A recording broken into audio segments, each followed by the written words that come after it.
अरे डॉक्टर साहब किधर जा रहे हो? देखो देखो जरा मेरे बच्चे का इलाज करके यार। देखो ये 2 दिन से उठा नहीं है, ना ही कुछ खाया पिया है, आराम से ये लेटा ही है, आंखें बंद किए हुए। देख लो जरा, इसको कोई दवाई दे दो जो तुरंत ये उठ के भाग खड़ा हो। अरे सोनिया जी कमाल करती है, बताओ 2 दिन से तुम चारपाई पर लेटाए हो, हमसे कह रही हो कि तुरंत ऐसी कोई दवाई दे दो कि ये तुरंत भाग खड़ा हो।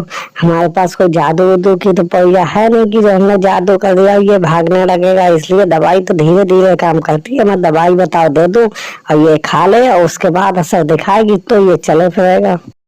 अरे मोदी जी यार, तो तुम्हारी दवाई देने से फायदा क्या है कि जो मैं एक साथ अच्छा नहीं हो पाऊंगा। इसलिए तो अच्छा तुम्हारी बनाई दवाई खाए हुए हूँ कि जो धीरे धीरे ठीक हो रहा हूँ। तो तुम्हारी दवाई में और ऐसे फिर अंतर क्या रह जाएगा?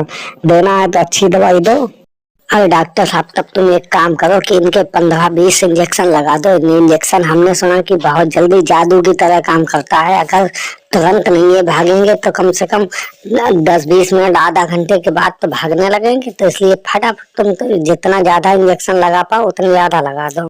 अरे अम्मा जी देखो, हम ठीक हो या ना हो, हम चले या ना चले, लेकिन हम इंजेक्शन नहीं लगवाएंगे। क्योंकि इंजेक्शन कोई लगाता है तो हमें ऐसा लगता है कि किसी ने मिसाइल छुटा दी है और मिसाइल हमारे घुसे ही आ रही हो। इसलिए तुम भैया अपना टैबलेट अगर उनको देना है तो दे दो, वरना अपना जहाँ बिक्री हो वहां दवाई दो जाके, जिसको जरूरत हो उसकी। हमें तुम्हारी दवाई की जरूरत नहीं है।